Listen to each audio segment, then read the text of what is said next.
I have a strange sense of calm that I've never had when it comes to situations like this. And I don't think that I do believe that a lot of the therapy and self-work that I've done around distress tolerance and all that stuff, like all of that definitely plays a role in this. However, I do think that there's a sort of otherworldly calm, something that is assuring me that this is all for the best somehow. Don't know how. I'm really interested to find out, but it is. It is all for the best somehow.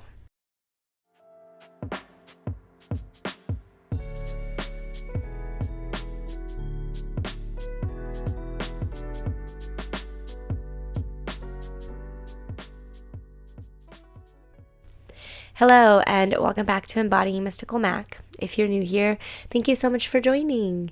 Today we're going to have a more personal episode where I just let you know what's been going on with me and the little bits of wisdom that I've been able to piece out so far from my current situation.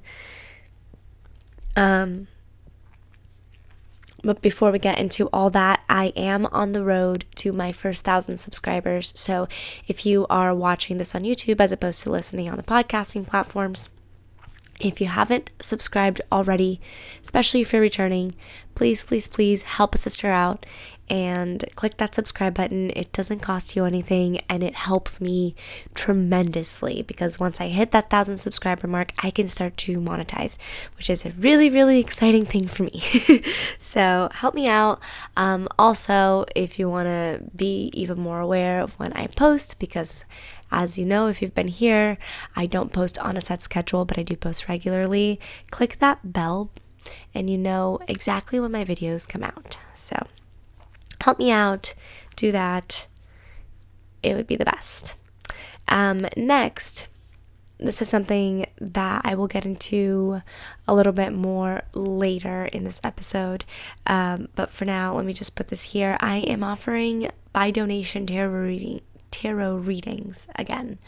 I've been reading the tarot for myself for over a decade and close to a decade when it comes to reading it for other people, and it's just a tremendous tool when it comes to channeling divine guidance, or just that sort of otherworldly guidance that pulls your intuition along, and that gut feeling thing that you have, whatever you choose to call it, channeling that into a certain situation or an event in your life.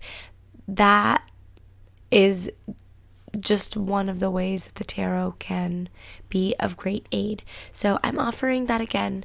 Right now I'm doing a minimum suggestion of $20 for donation, but really it's up to you. The link here on the screen is where you need to go to in order to book a reading. I will also put the link in the description, or rather my amazing editor James will put the link in the description. Check it out. It's a really great deal, and why not, right? So now let's get into why we are doing this episode. First of all, we're doing this episode because I don't have anything particularly interesting to talk about, and everything in my little project lineup notes app just doesn't really spark what I hope it sparks when I look at those things and go to plan a video. So, a video/podcast episode. So here we are. We're just going to be talking about what's been going on with me. I'm not really going to touch into I don't plan anyways on touching into what's happening with the state of the United States right now, when it comes to having a uterus and feeling safe about having all my rights intact in every single state, which, yeah, that's all really rough. I'm dealing with that on my own level, and frankly, that is not something that I want to talk about because I don't trust myself to be as even-keeled as I would like to be when I present myself on the internet. So that is just a subject that I don't feel comfortable broaching. I am, however, going to be talking about the clusterfuck that is my life right now, and how I've gotten here, and why I think I'm here, and all of that good stuff, right? it's like we're getting down to the roots here, because really, how did any of this start? I decided that I needed to talk about the shit that I went through,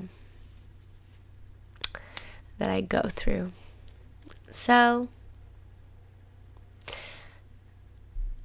it was my birthday on Monday. I'm recording this now on Saturday.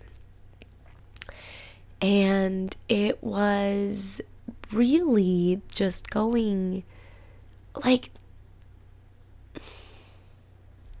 everything just felt like it was in place.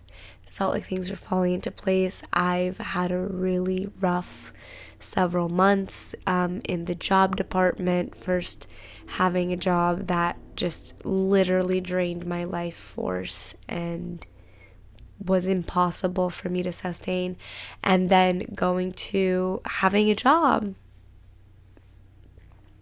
that I really, really liked, and then finding out that I no longer have that job. Yeah, that was rough. And all of, like, I had the job for all of about, like, 3 weeks, not even a month, I don't think. And yeah, it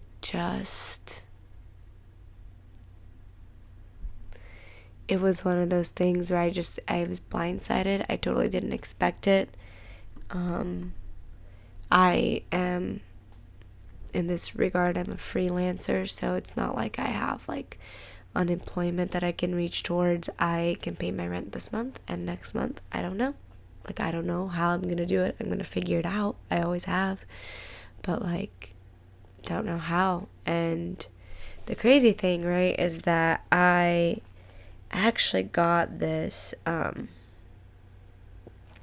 got the psychic reading by a really, really great psychic, mind you, on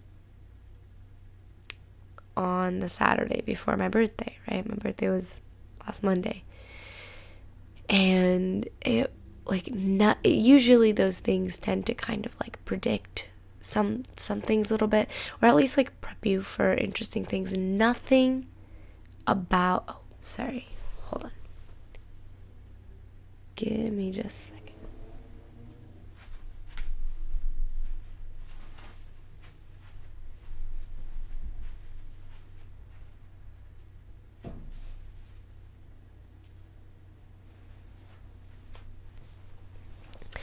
Okay, we're back.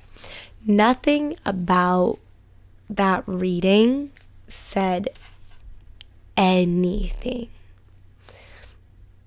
or made me feel at all like I needed to prepare for a sense of, like, security upheaval, which is essentially the trigger reaction that was elicited inside me when I lost my job, right? Like, that is the reaction that most of us would have.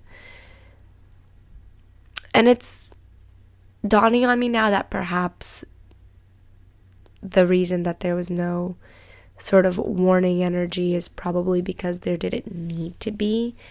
Meaning, like I said, I figure it out. I always have. But it's one of those things where, like, these last few days, I've just been like, what the hell? Like, what the fuck, spirit guides? Like, we couldn't warn a sister. We couldn't help her out. Right? And a friend of mine said something really interesting, that, like, sometimes, you know, not necessarily because of these readings or whatever, but sometimes it can be triggered by a reading, or it can be triggered by various things, but sometimes our path just gets accelerated, right? We just get, like, propelled forward faster than we thought we were going to. And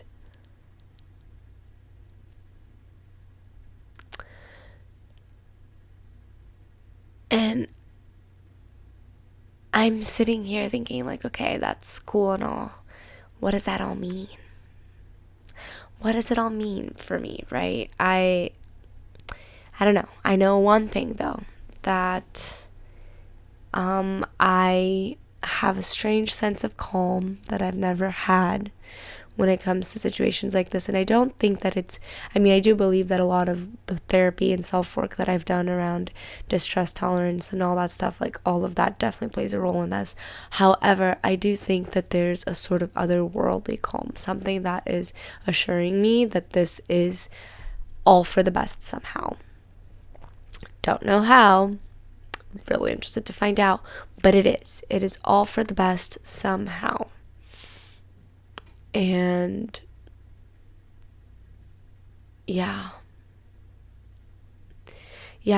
when I said, I would tell you a little bit more about why I'm doing the tarot readings, I never thought that I'd get back to tarot readings. I think somewhere along the line, I sort of like lost faith in my own ability to read for people because I didn't have what I believe to be enough of a wealth of knowledge of the logistics of the cards and things like that. And I mean, to help my own self with all of that, not necessarily that I need to be super well versed in that sort of general knowledge in order to read for people. I've proven time and time again for nearly a decade now that I don't. However, in order to help that aspect of me that's very mental, that's very procedural, that just really wants me to have all of my eggs in a row, I borrowed a book from the library on my iPad on the tarot, and I'm reading up. And I've opened up, my Calendly, and I'm doing my best to put this out into the world, because ultimately, if my path is getting accelerated, then okay, what I really want to do is to have this, YouTube, my content, and my readings and like my energy healing work to be my job. I want to create, and I want to serve and help, and I also want to be taken care of financially, because none of us deserve to struggle. Like, none of us. We are all here with individual gifts that we're here to share with this world, and it's just a load of horseshit that so much just shit vibrations and whatever get passed down from people to people when it comes to money and when it comes to security of this sort and whatever. Like, when it comes to freedom, that's one of my friends, again, she's brilliant, but she said, like, what money does, it gives you freedom. And it's true, right? Like, think about it. If you can pay for a house cleaner, then now you're free to use that time that you would have used cleaning your house. If you can pay for a personal assistant, you now free up your time that you would have had to use, going through your own emails and whatever else. If you can pay for a nanny, then that is time that you can trust someone to care for your children while you're making money or whatever it is else that you need to do, right? It frees you up. And I don't know where it all goes. I don't know how it all plays out. I'm very much recording this like in the middle of the storm. Normally I would be like, let me just go through this and then figure out all the lessons and then come back and present it to, my audience in this beautiful tied in a bow sort of way. And I just don't have that. Like, I genuinely don't have that. I just turned 28, and it's one of those things, man, where I don't know. Maybe it's because my frontal cortex is like fully formed, and now I've got that more so that long-term planning ability. I say more so because like I still am neurodivergent. I still have ADHD. I still struggle with a mood disorder. So long-term planning is always going to be a really interesting and precarious thing for me. But it's more so there, right? But there's just like, it's so interesting because it's like I care a shit ton about things that I really wish I didn't care about. Like, for example, I like noticing signs of aging. Oh my God, the anxiety that goes through me. And at the same time, part of me is like, fuck it.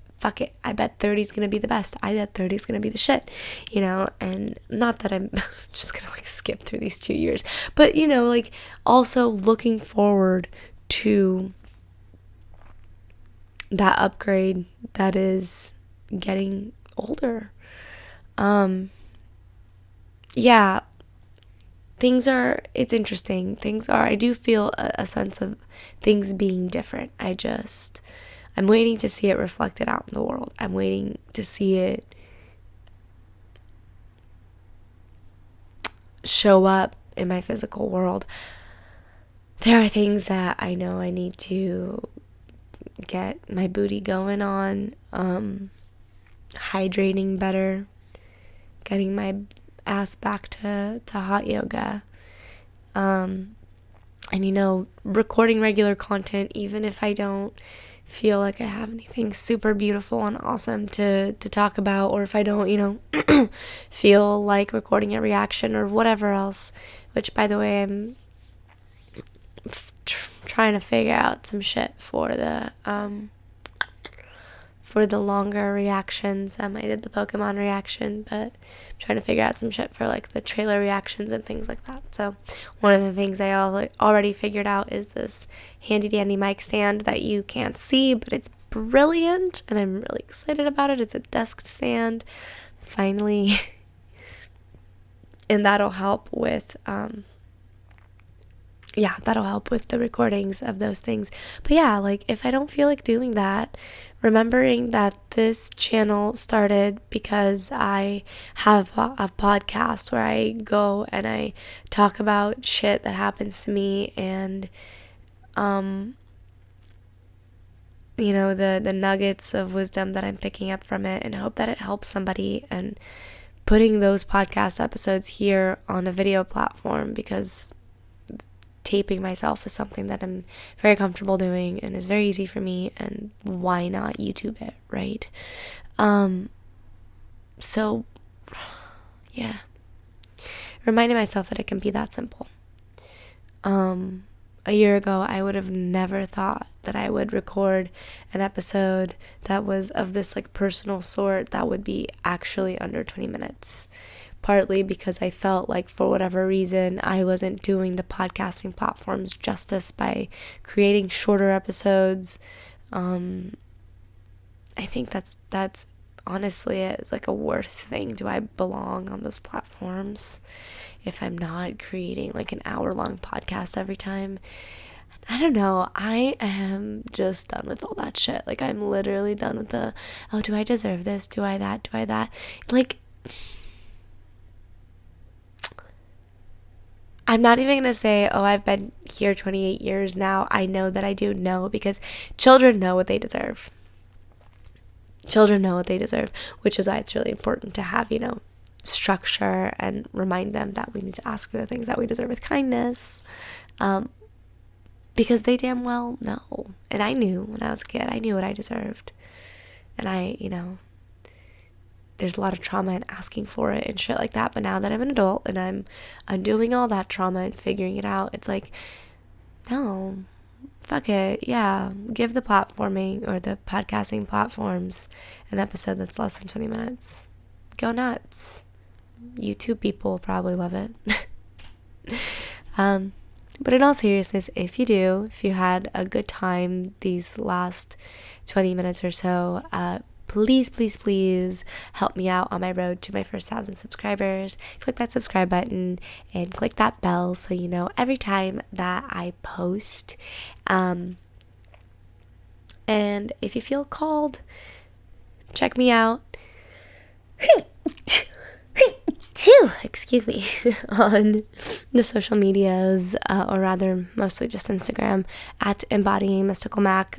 Also, if you feel called, go ahead and click the link in the description to book a tarot reading. A $20 tarot reading is a steal, especially for a 30-minute reading, but definitely for the kind of insight that I know that I can help guide with the help of your energy, of course.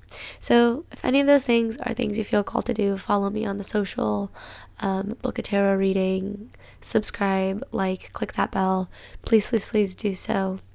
And oh, by the way, I wanted to do this, but I totally forgot. All right, here we go. To honor this new accelerated path, as my friend put it, we're going to pull an oracle card from the Activations Sacred Geometry Oracle by by Lawn. Yeah, it literally just says by Lawn. Here you go for the YouTube people. And then we're also going to pull a card from the Hermetic Tarot by Godfrey Dowson, released by US Game Systems Inc. I believe this guy created this quite a long time ago. But it's my newest tarot deck, and I'm really in love with it. So, yeah, we're going to start by pulling a card from the Sacred Geometry Oracle.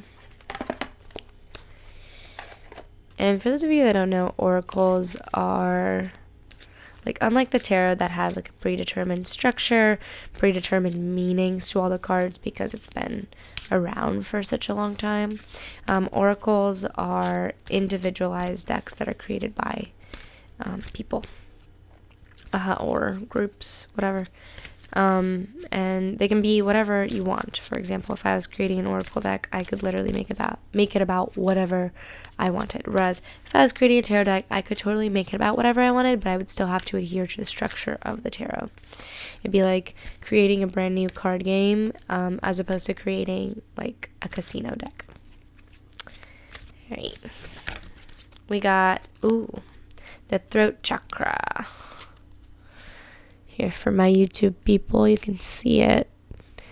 I believe that's the flower of life, actually. The frequency of the throat chakra, the blue flower of life, supports our self-expression and our sense of peace and balance. So, okay, venturing into this new accelerated path. My throat chakra is to be employed, which I guess makes a lot of sense, considering I want my content and my healing services to be the thing that sustain me. We're going to look at what the little booklet says. When it comes to oracles, I always love to look at the booklet regardless of the intuitions and things that I have for the card. Those things will always be there, and I'm always aware of them. But, the oracle decks are created by individual people and groups, and I want to honor what those individual people and groups had in mind for their meanings and things. So the throat chakra card is number 5. Number 5 is, when we're looking at numerology, the core thing that we have to look at is the journey between 0 and 10. Number 5 is dab smack in the middle of that. It's also a number of upheaval and change. When we use our throat chakra, that is how things change, right? That's how change gets manifested. You can't, if you don't speak up about things, nothing is ever going to change, right? So it all starts with the throat chakra, with the vocalizing and expressing what you need. So, the flower of life is a geometric shape recognized by many cultures all over the planet. It consists of 13 equal circles that intersect at the middle of each circle, creating a perfectly proportioned flower. As a symbol, the flower of life represents the universe as a whole, as well as the harmony in which all the separate components of the universe work together. This beautiful pattern is often used to indicate our understanding of our connection as humans and spiritual beings to the whole. The color blue is associated with the 5th or throat chakra, located in the area of the neck. It is linked to the communication or rather to communication and our ability to express our needs and desires. Blue is cooling, a mentally relaxing color, and it pacifies the nervous system. It connects us to holistic thought. It generates wisdom. It supports our communication and speech skills. Blue is considered the color of truth. Its sense is hearing. Think for a moment about the last time you really expressed a deep truth to someone. How did it feel to be completely honest and authentic in your expression? Are you always able to express yourself that way? If not, what holds you back? Okay. So we have the throat chakra. And next, we are going to pull a card from the Hermetic Tarot. Okay.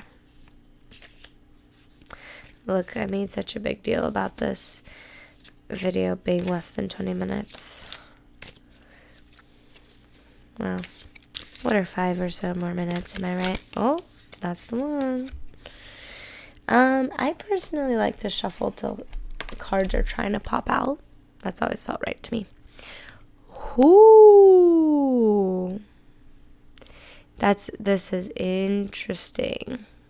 So I got the Devil card, which gets demonized, obviously, as it's the devil and people like to take things really seriously. They also love to take the Death card as literal physical death, which, like, in very specific certain circumstances, sure, a reading could allude that something super tragic like that could happen, but again, it's never to be known if it's like if even in those circumstances, if we're predicting a literal death, right? Also, the tarot is not for that. It's not about predicting. It's about guiding. It's about channeling that intuition so that you can see a situation more clearly and therefore act in a way that serves you better.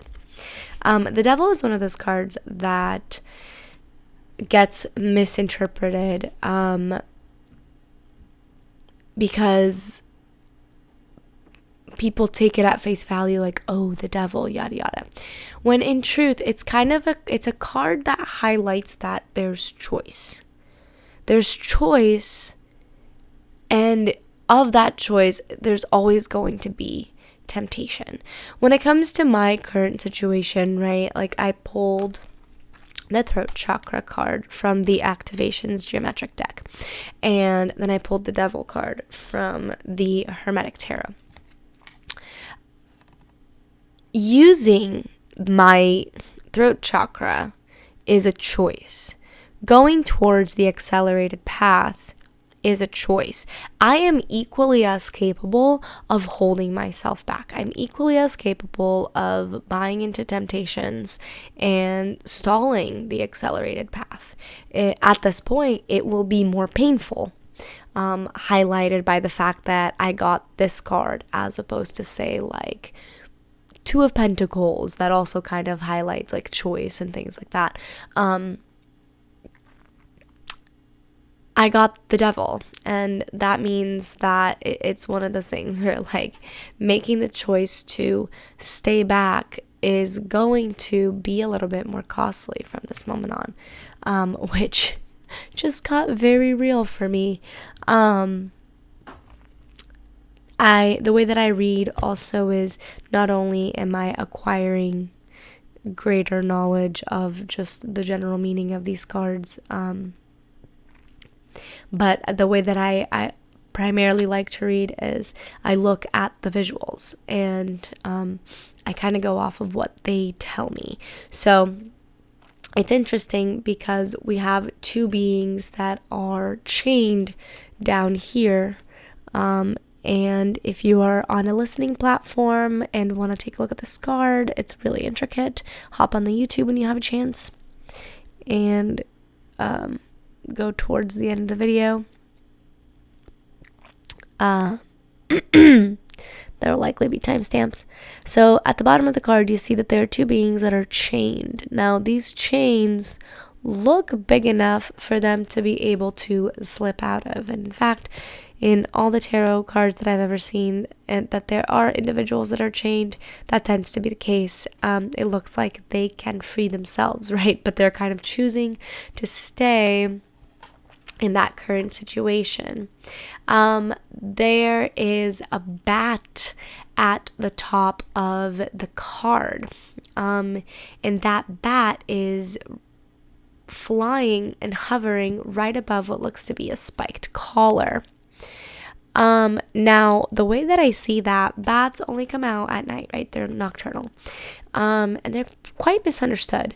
The way that I see it is the way to rise above this situation for myself, the way that I rise above this sort of temptation of, staying behind and not going forth on this new accelerated, scary, unknown path that I've suddenly been put on by the universe, the powers that be, whatever.